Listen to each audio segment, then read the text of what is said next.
serving the Republic of the Philippines for more than 75 years. Ito po ang Presidential Broadcast Service. Headlines ngayon, sports news, magazine, celebrity, entertainment, interviews, music, and more. All in one. All in one. Dadalhin sa inyo ng mas pinaganda, mas komprehensibo, mas malaman. Radyo Pilipinas 2, 918 AM. Philippine Standard Time, 6 na minuto makalipas ang alas 10 ng umaga. Ready position. Spikers Net. Mga latest sa malakasang tapatan ng mga paborito nyong volleyball teams. Spikers Net. Spikers Net. Kumpletong highlights mula sa intense at kaabang-abang na mga laban. Ang latest balita sa mga manlalarong inyong inaabangan at iba pang usapang volleyball. Dito lang yan. Spikers Net. Spikers Net. With your hosts, Timothy Tapales and Dennis Hilanga. Tossing the ball sa Spikers Net.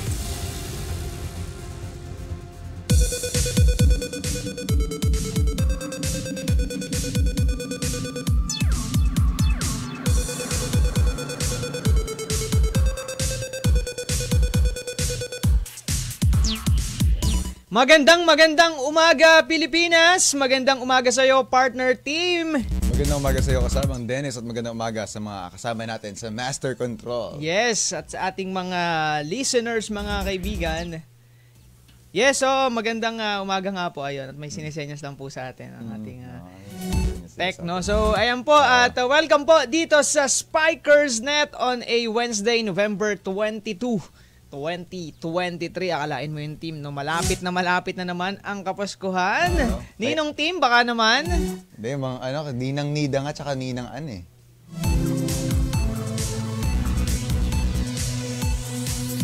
So, today mga kaibigan, syempre, tuloy-tuloy po ang ating kwentuhan regarding the volleyball, no? Syempre, ito pong ating show, Spikers Net. Live po tayong napakikinggan sa 918 kHz sa inyong mga radyo. At syempre, napapanood at napakikinggan din po tayo sa Facebook via facebook.com/Radyo Pilipinas 2 Sports. Diyan nyo po kami maaaring tutukan at pakinggan. At syempre, ang ating social media account pang isa, ang Twitter, no? Sa twitter.com/RP2-918 for more sports updates. Timo, dire-diretso na tayo, no?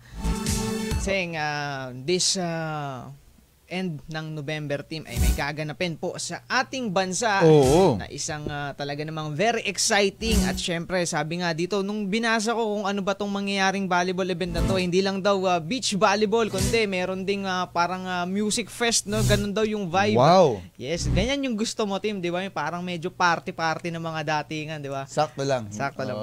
Sakto lang.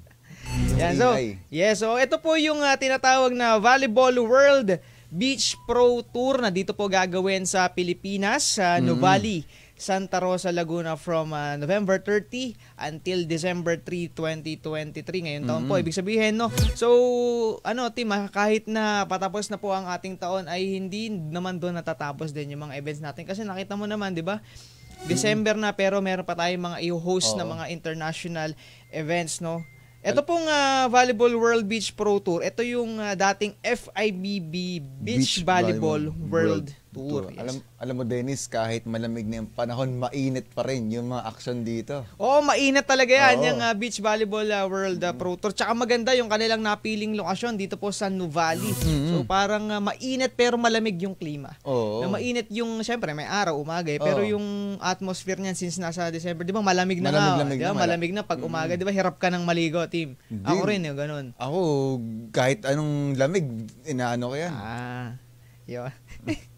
So ayan, ito pong Volleyball World Beach Pro Tour, no, ay hahatid po sa atin ng PNVF ng Philippine National Volleyball Federation, and this will be split into 3 different levels, ang Elite 16, ang Challenge, and Futures. Yes. Ang gagawin po sa Pilipinas ay yung challenge. No? Kasi hindi pa natin medyo kayong elite, mataas na masyado. Mataas na elite. Yung challenge, ito po ay binubuo ng 24 na koponan sa men and women's division. At ang kanilang paglalabanan po dito ay puntos. No? Pagandahan ng puntos at syempre, ang prize money na oo. napakalaking halaga dito. Nung nakaraang taon, team, anong nangyari ba dito sa World Beach Pro Tour? Oo, nung ginanap ito nakaraang taon, si Rondina at si Jovelyn Gonzaga ay nag-gold medal sa Futures yun oo, diba? Futures. Pero alam ko silver din may sila Jen Eslapar ata yung nag-silver. 1-2 finish. 1-2 finish for the Philippines. Pero yung Futures kasi yun yung pinakamababang level doon sa tatlong ito. Itong challenge medyo parang mid-tier na yan. Mid-tier na yan. Ito na, palupitan na. So, yung elite yung pinakamataas. Bago yung mga championships na... Oo.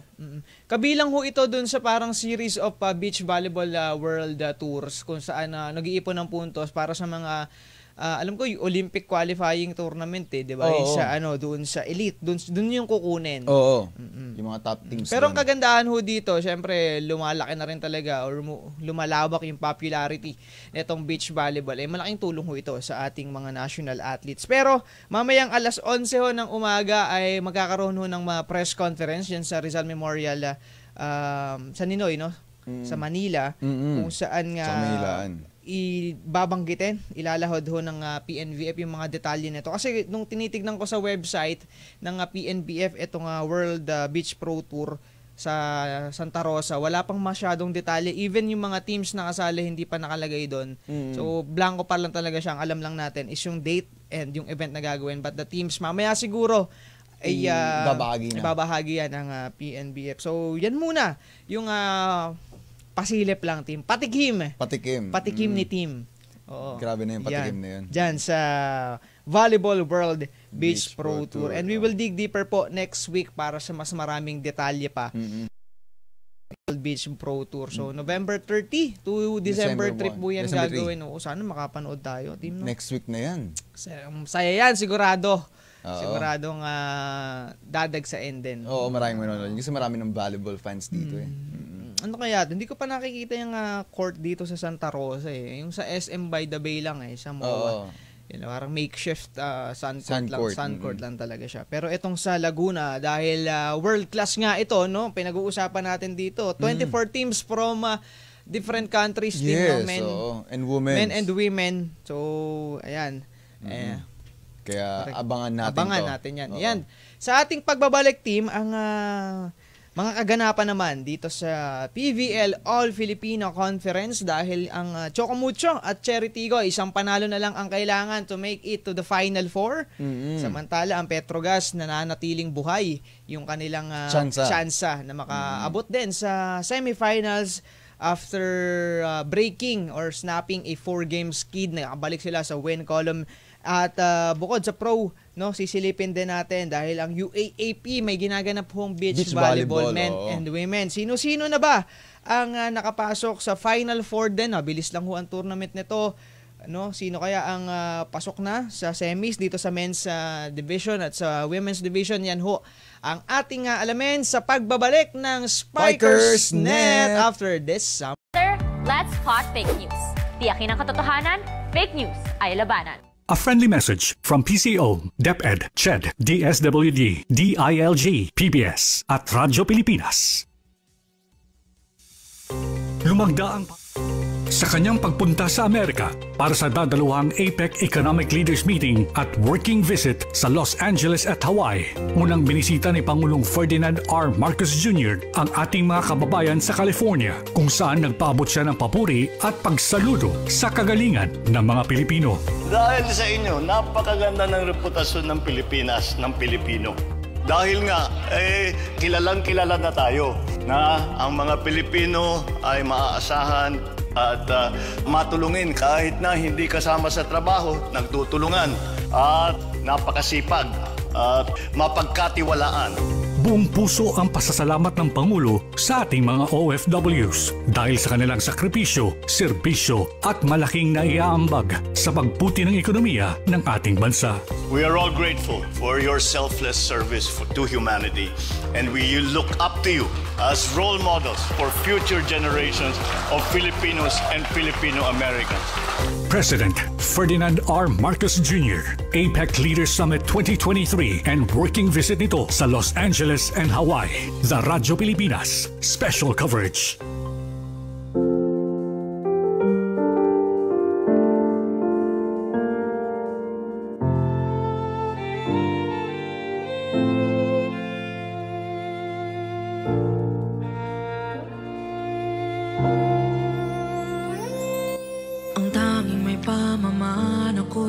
Edukasyong Pilipino, tinuturong galing at talino para maabot ang pangarap mo.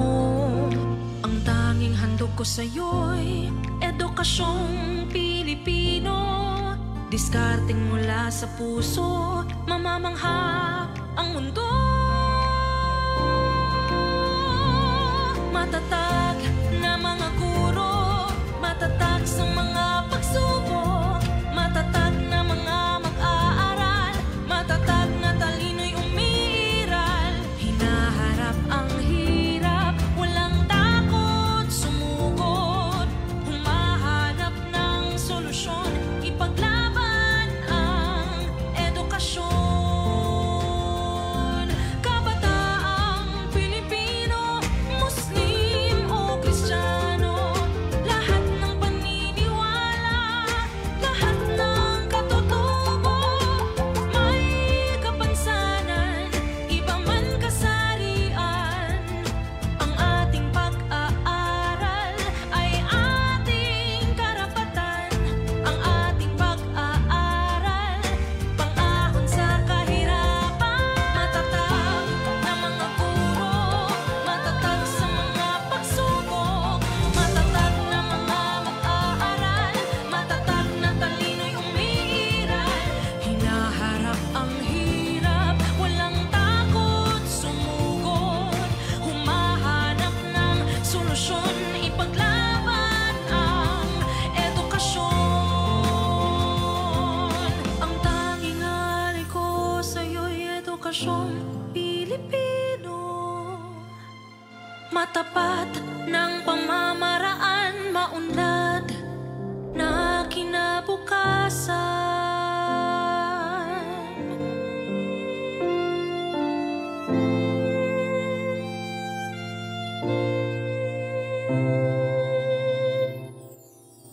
Department of Education, Bansang Makabata, Batang Makabansa.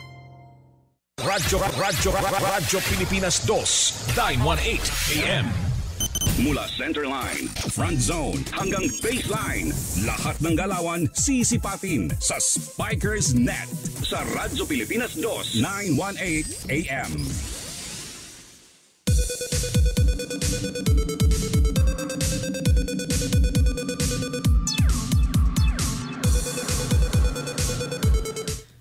Ang ating oras, 10:19 ng umaga, nagbabalik po ang Spikers Net at punta naman tayo dito sa Premier Volleyball League All-Filipino Conference kasi paganda na ng paganda. Team ang nagiging takbo po netong ating tournament dahil ang Choco Mucho ay isang panalo na lang ang kanilang kinakailangan para Qualify. sikwat ng pwesto dito po sa semifinals ng All-Filipino Conference. Dahil po yan sa kanilang ikapitong sunod na panalo with the latest one, a 19-25, 25-8, 25-17, and 25-19 beating of F2 Logistics. Team, yes. Ito ang Choco Mucho na pinangunahan ni Cici Rondina.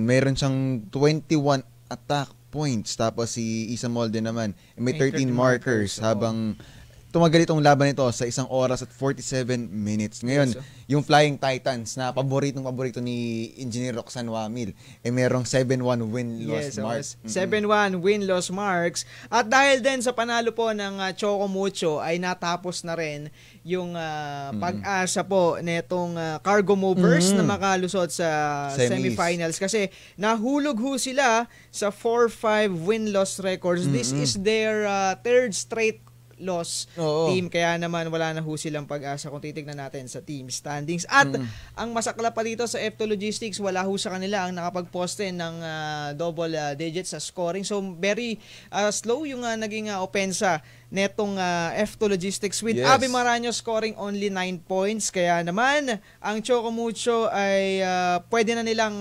masungkit yung semifinals berth sa kanilang pagharap sa PLDT bukas. Team, no? So, ayan. Kaya naman, ating pakinggan ho ang naging panayam sa Choco Mucho Flying Titans. Sitwasyon namin na dalawang game na kami na medyo slow start talaga. Buti lang pagdating ng second set, third set, nakuha namin yung rhythm namin, then nakuha namin kung ano yung gusto namin mangyari sa laro ng court, and nakuha namin yung game. Thank you, Coach. We also have our best player in the game here, Isa Molde, with 13 points. Isa, nag-step up ka talaga tonight against F2 Logistics. Ano lang masasabi mo about this game? Wala po. Wala. So, super thankful sa tiwala ng coaches and siguro napatunayan na siguro namin na nakukuha na namin yung sistema na pinapagawa ng coaches and ayun. Thank you, Isa. Kate, ikaw rin isa ka rin sa mga nag-step up tonight for Choco Mucho. 7 straight weeks na kayo dito sa PBL. Ano lang may masasabi mo sa naging, chemistry performance ng team niya so far? Masaya nga, according to Isa, nakikita na yung sistema and ang ganda ng ginagalaw ng team. Siguro, mas mag-focus lang kami para maging consistent. Thank you. The floor is open for questions. Coach, what can you say lang sa lalim ng team? Kahit sino bunutin mo, magde-deliver talaga. Sa ngayon talagang sobrang kailangan namin sa ganitong liga talaga medyo mahaba. Kailangan talaga namin ma-practice lahat importante lahat kung ano yung ginapagawa namin sa first 6, pati yung second 6 kailangan din gawin nila. Yun, swerte pa rin dahil nakita namin na kahit sinong bunutin namin, kung sino yung punin namin sa labas na nag-deliver. Kaya nga sobrang ganda na yung ginagalaw ng team namin kasi lahat kasi yung mindset talaga is gusto lang yung manalo every game. Yeah, sa mga players naman, ano yung pakiramdam na mas lumalapit kayo dun sa goal nyo na makapasok sa semifinals? Kasi at 7-1, yung chances nyo mas tumataas pa. Ngayon po, siguro hindi po talaga namin iniisip muna yung mga finals. One game at a time kami ngayon, siguro. Sa amin, yung sinabi nga nila coaches last game, huwag kaming makontento. So, andun yung eagerness, syempre mas doble yung trabaho namin para makarating kami doon. Coach, Jervler tsaka Cherry po, next padulo na ng conference. Ano po masasabi mo? Thoughts? Kailangan pa rin namin manalo sa mga game na yan kasi importante yun din kung makuha namin yung lahat. Siguro mas tataas pa yung kumpiyansa namin pagdating na kung makapasok kami sa semis and siguro malalo sa finals. Meron pa po kayong heading sa bago po ang semis at tulo ng conference? Ano naman, basta murang consistency talaga kasi ang nagiging problema talaga namin sa tuwing first set talaga yung service system namin kasi sa dalawang game namin ito ng last talagang nag-start kami talaga sa receive namin. Kaya mas siguro mas natrabahoin pa namin yung serve namin na mas makontrol namin yung game. Thank you, Coach. So that was the Choco Mucho Flying Titans, and moving forward sa isa pang game kung saan ang Cherry Tigo po ay nakalaban ng Signal at umabot ho sa 5 sets. Ito pong labanan na ito, and it was very thrilling match. 17-25, 25-19, 21-25, 25-22 and 16-14 victory for the Cherry Tigo. Kaya naman tabla sila ng Choco Mucho in joint second to third places with 7-1 records. Behind the unbeaten leader Creamline with 7-0 record. Ito na naman, Mamaw Gaming ulit team, si Eya Laure.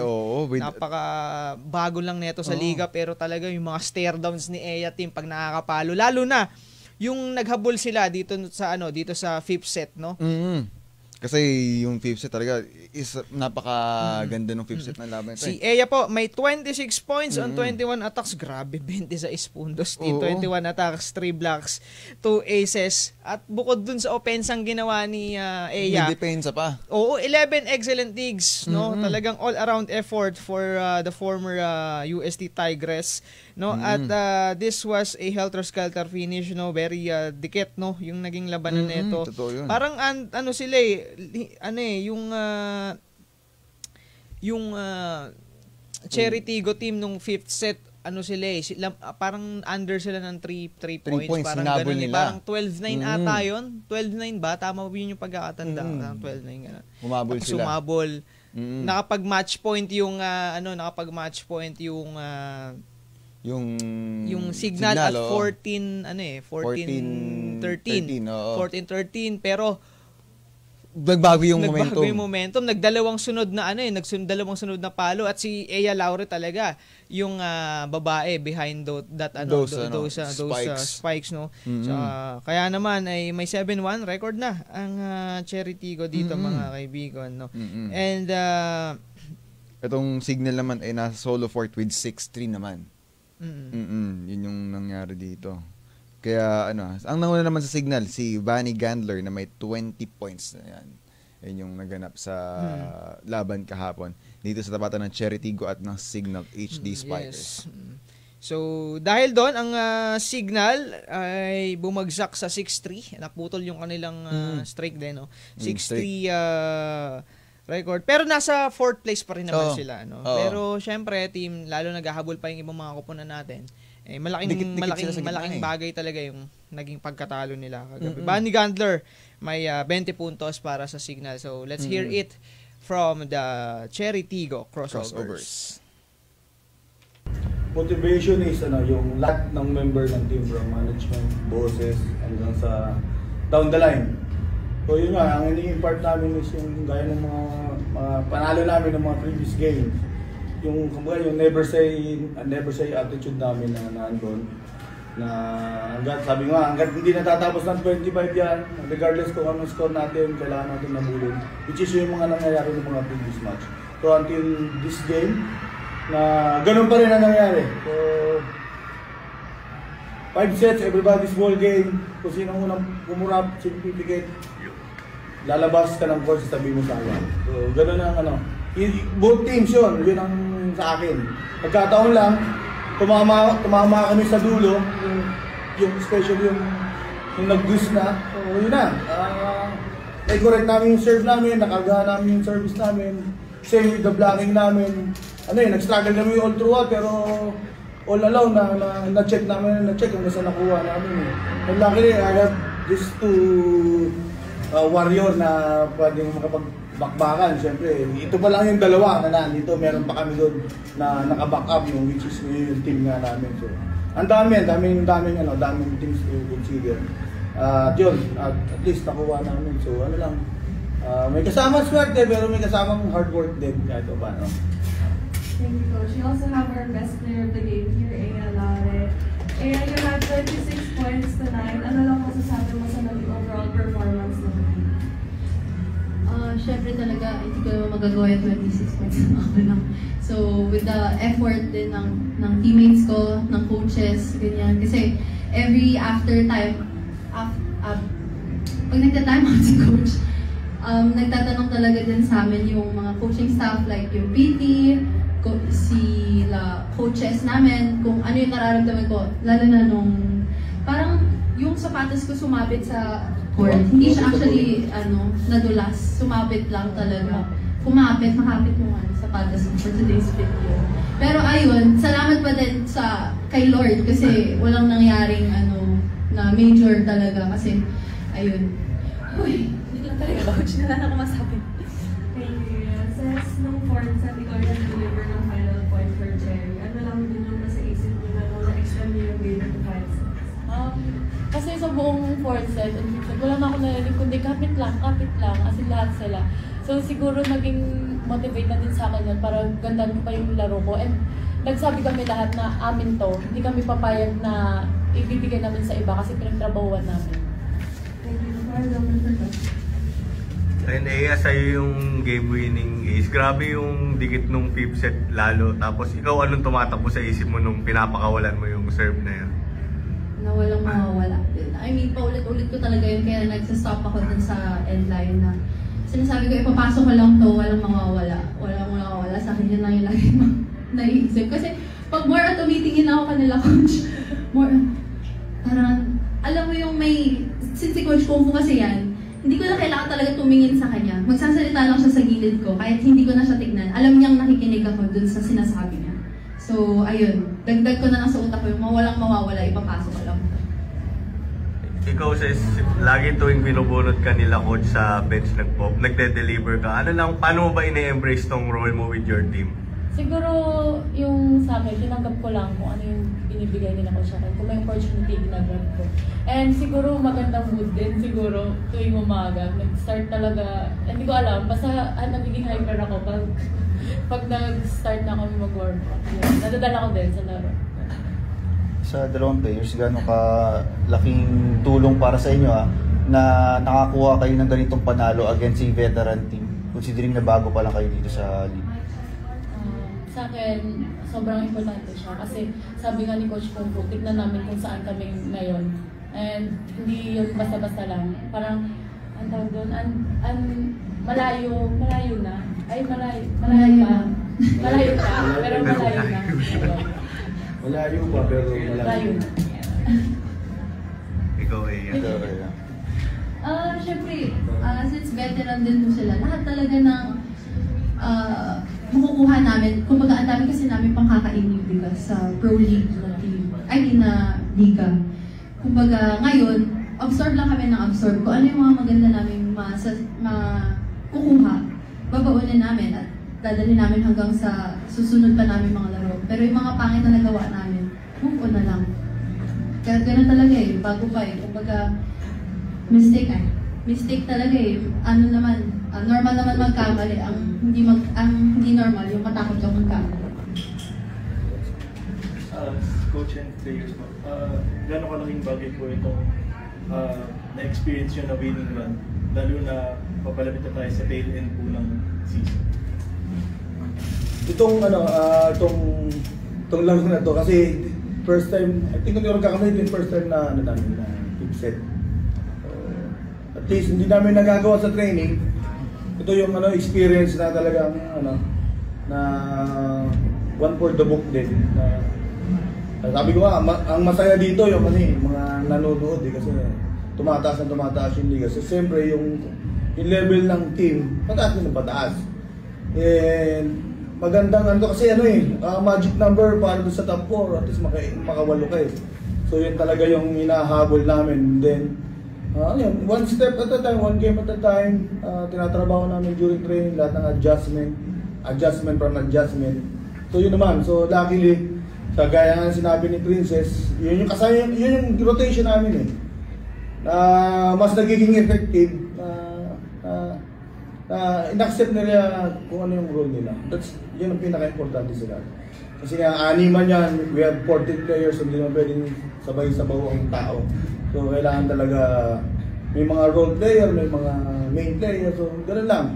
Pero yun na nga, ginagawa naman namin ito as a group na nadadali namin hanggang sa dulo. So, magandang indication to at least one win away, at least ma-secure namin yung spot para dun sa top 4. So yun naman ang intention, yun naman ang motivation, yun naman ang pinaghihirapan namin. Siyempre, mapakapasok kami doon, magsisimula ulit kami ng panibawang na makuha namin kung anong gusto ng lahat.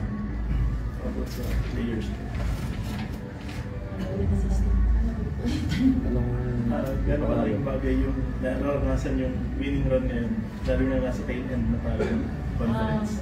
Pero sa akin, importante siya kasi nakikita namin kung saan na kami and ano pa yung kulang namin.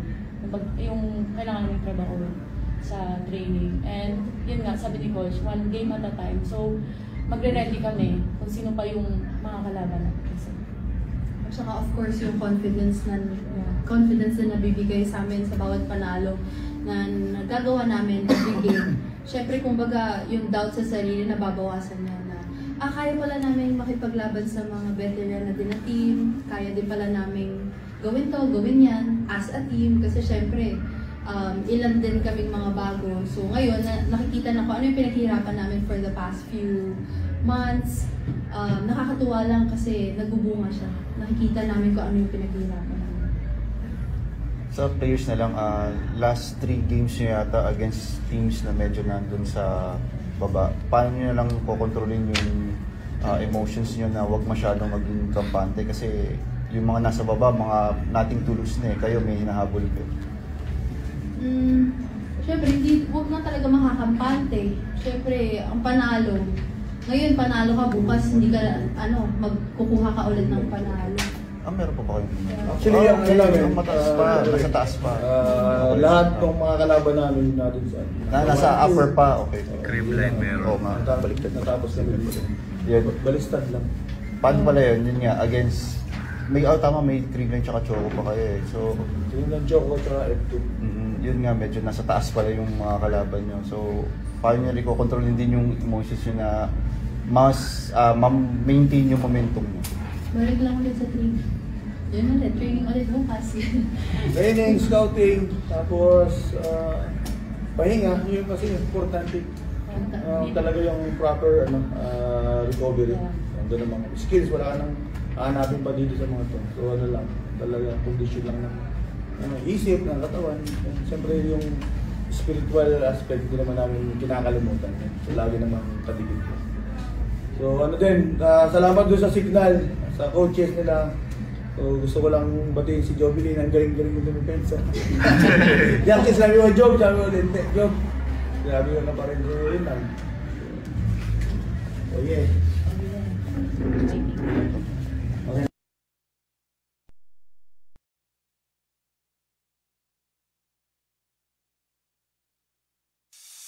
Binisita rin ni Pangulong Ferdinand R. Marcos Jr. sa kanyang pagpunta sa Amerika ang Filipino community sa Los Angeles, California at Honolulu, Hawaii, kung saan sinabi niya na ang nagkakaisang pamahalaan at mga Pilipino sa buong mundo ang susi kaya matatag ang ating bansa.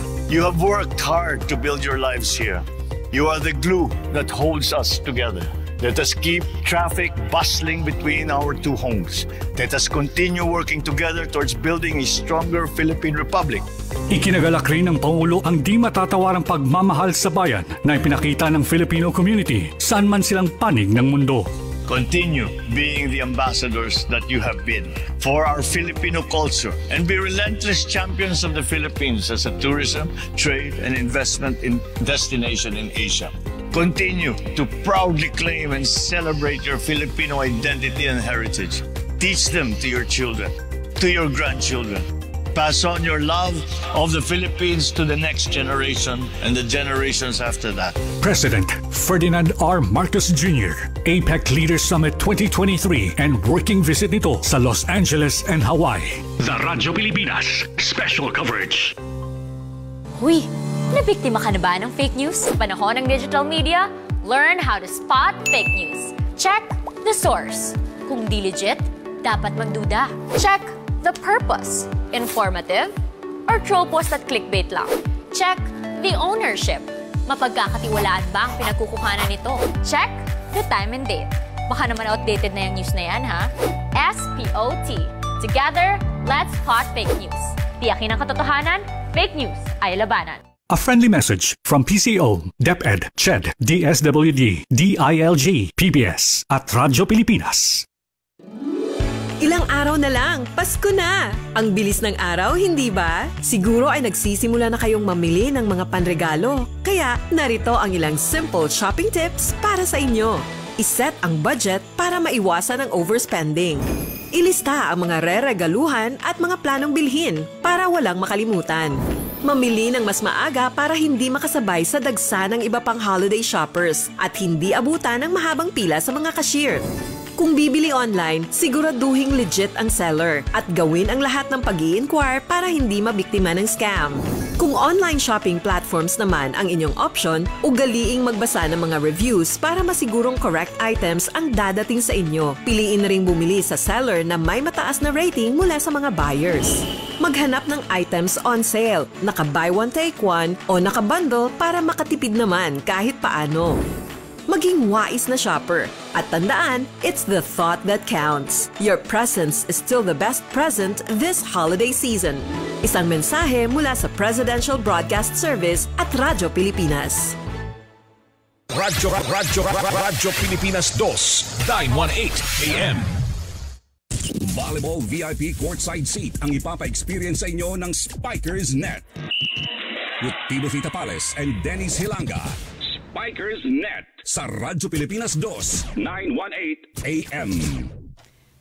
Okay, ang oras natin, 10:41 ng umaga. Nagbabalik po ang Spikers Net. And sa last game ng ating PVL updates dito, no, ang Petrogas versus Farm Fresh. Petrogas winning over Farm Fresh, no, 25-22, 19-25, and 25-15, 26-24. Jonas Abete with 21 points in 16 attacks, 3 blocks, and 2 aces. Ito po yung ikalimang panalo ng Petrogas at naputol ho nila yung 4 na sunod na kabiguan after nag 4-0 sila tapos sinundan ng 0-4. Pero ito, nakabalik na ho sa winning column ang Petrogas and they stay alive sa Final Four race with a 5-4 card pero nasa ika-6 na pwesto pa rin ho sila. Samantala, ang Foxes naman eliminated ng tuluyan at meron ho silang 1-8 record. So, pakinggan natin ang Petrogas Angels. I'm happy that we were able to win the game, knowing that it is a very crucial game for us. Lalo na if we want to keep our semifinals hopes alive, so kailangan talaga namin itong trabahuhin. So at least yan, medyo happy naman kami kasi nanalo kami at nakagalaw kami na medyo maayos sa loob ng court today. Thank you. Gretchen, ikaw yung nag-deliver ng last 2 points for Petrogas in this game. Ano natin yung pinag-usapan niyo in the court nung medyo nakakalapit-lapit na yung Farm Fresh? Yun nga, sabi ni Coach Timmy, wag daw namin madaliin. And also, yung sa blocking namin at sa depensa, nagawa namin ng maayos. So, ayun. Tsaka yung setter ko and ako, mas lalong nag-communicate kami kung ano yung suggestion niya. So, sinunod ko yung pangalawa niyang suggestion and then the last one was my decision. Thank you. Jonah, you had 21 points today in this game against Farm Fresh. Ano lang yung thoughts mo sa naging performance mo and the team today? Actually, lagi ko naman sinasabi sa sarili ko na magtrabaho lang ako. Sundin ko yung mga sinasabi ng coaches ko. And syempre, mas lalo na yung system ni coach, kailangan pag nagka-error, kailangan mag-points ulit. Dahil ang laki din batay na, laki din ng tiwala ni Cheng sa mga Wings Spiker. Thank you. The floor is open for questions. Coach and sa players, paano nyo lang tinake yung mga past losses nyo para makabalik dito sa win column? Lalo na nasa importanteng part na tayo na eliminations. Yun nga, like what I said earlier, it's more of motivation for us to keep on performing well. Yun nga, given that medyo mabibigat yung mga nalaban namin the past few games, so those teams only kept us moving forward. So given na mabibigat yung laban namin, so nag-improve din na yung skills namin kasi we were faced with teams na high caliber din. So with that, kaya medyo mas nakaayos yung laro namin today. Kayo sa players, paano nyo tinake yung mga losses na yan? Siyempre, mabigat yung mga next na life talaga yung akala namin.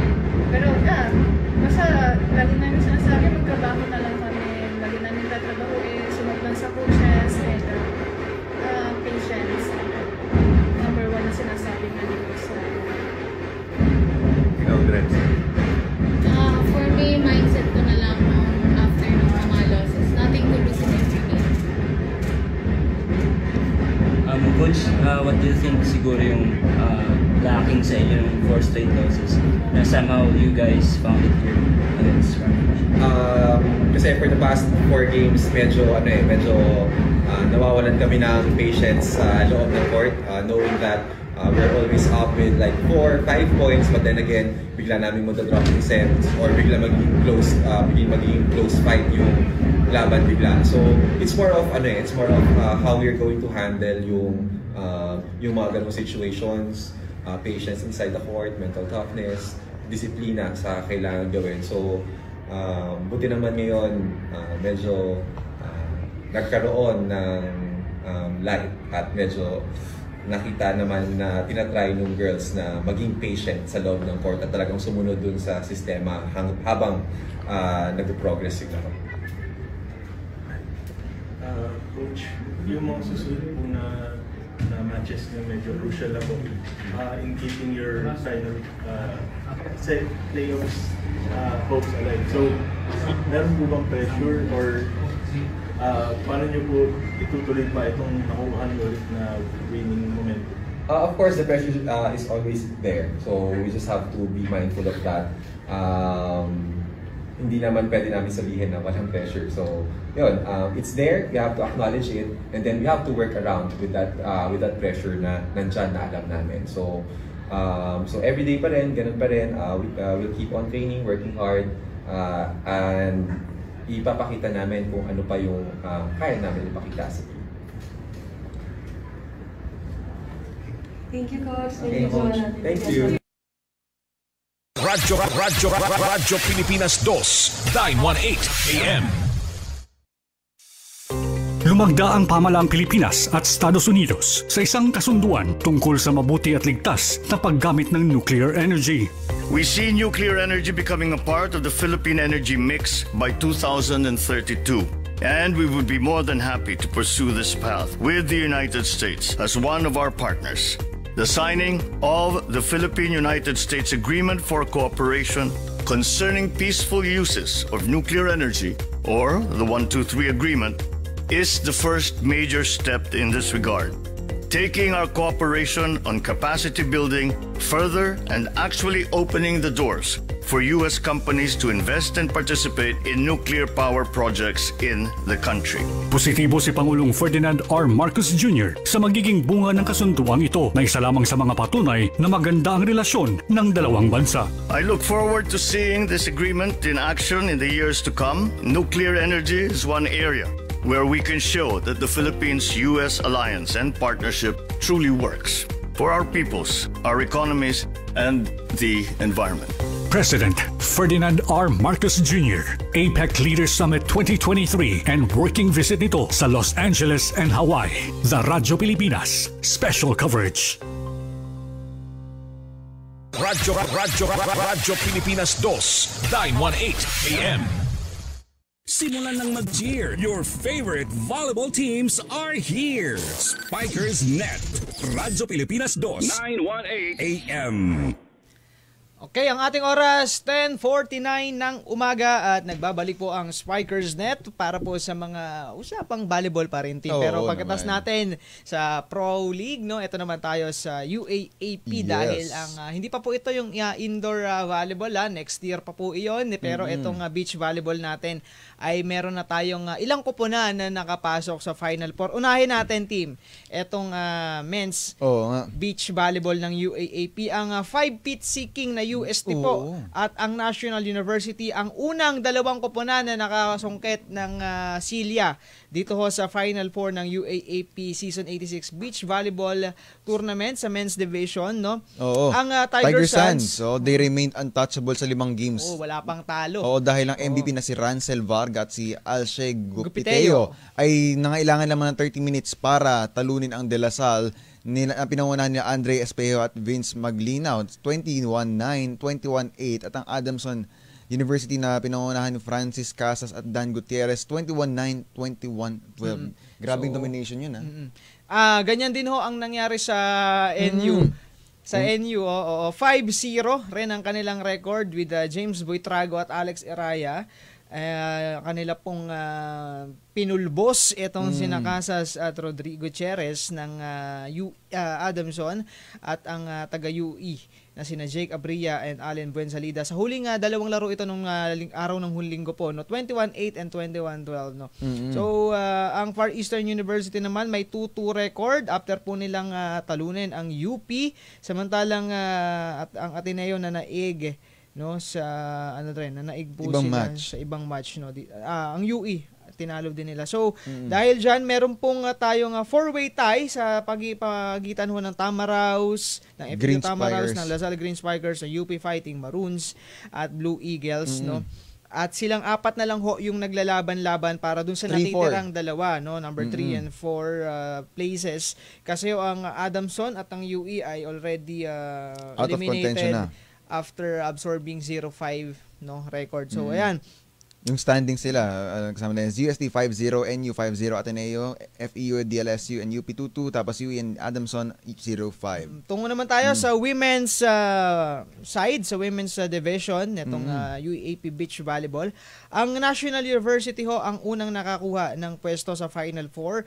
Samantala, ang FEU ay isang panalo ang kinakailangan para makabalik sa semifinals. Solo lead din ang Lady Bulldogs, gaya po ng kanilang men counterpart with 5-0 ng talunan ni Honey Grace Cordero at Clay Orillaneda, sina Roma May Doromal at Jenna Hora ng Ateneo at ang UST ni Van Bangayan at Krisha Revilla. Samantala, ang Lady Tamaraws remained unbeaten kasi itong si Melody Pons, kapatid to ni Bernadette Pons team, di ba? Oo, at si Jerzel Petalio ay ginamit yung sandcourt para talunin ang De La Salle ni La Sofia Sindayan at Giliana Torres 21-11, 21-10. In-extend nila yung perfect run nila sa 4 matches kung saan ang FEU ay nasurpass nila yung last season's 3-win output nila. And mas maganda ang nilalaro ng FEU ngayon kasi isa na lang, Final Four na sila. 2019, nung huling nakapasok ang FEU sa Women's Beach Volleyball Final Four. Kaya naman ho, sa ating team standings, no, eto, NU 5-0 already assured or guaranteed of a spot in the Final Four. FEU, 1 win away, 4-0 at second place. UST 4-1, UP 2-2, Adamson 1-3, Ateneo 1-4, UE 1-4, and De La Salle wala pa rin manalo 0-4. Yung La Salle, laglag na to, pero yung UE, Ateneo, at may tig 1-4 records, pwede pang kaya pa. May pag-asa pa itong makasilat ng pwesto dito po sa UAAP Women's Beach Volleyball Tournament. At dyan po nagtatapos ang ating edisyon, Spikers Net today. But before we end, team, go. Binabati ko pala aking mga magulang, si Mama Arnita Pales at si Papa Bobby Tapales. Hello sa inyo. At sa aming mga coach, si Coach Eman and si Coach Shaira. Hello sa inyo. Nalalapit na pala ang nalalapit na ang tagisan ng pag-indak, no? Sayang wala si Ma'am Ann Binyas dyan sayang di makakasali. Kasi pag sumali daw si Ma'am Ann doon sa dance contest, sure ball na. Night na daw. Inaabangan ko yung inaabangan ko sana mag-cartwheel si Miss Ann. Pero good luck ho sa lahat po ng division ng Philippine ng Presidential Broadcasting Service na lalaban ho sa nalalapit na Christmas party kung saan palupitan sa dance floor, no, sa magkakaibang dekada. Grabe na yung nagiging trash talkan dito masyado nang mainit Yes. So ayan, shoutout lang sa aking Mrs. Jam, I love you. Thank you po Mama Nida and Ma'am Rox at si Madam Miga at sa ating pong mga kasama sa Malolos Transmitter. Maraming salamat po sa inyo. Until next week dito po sa Spikers Net. Maraming salamat po. I am Dennis Hilanga with my partner Timothy Tapales. Ingat po tayong lahat. Enjoy the rest of your day, mga kaibigan.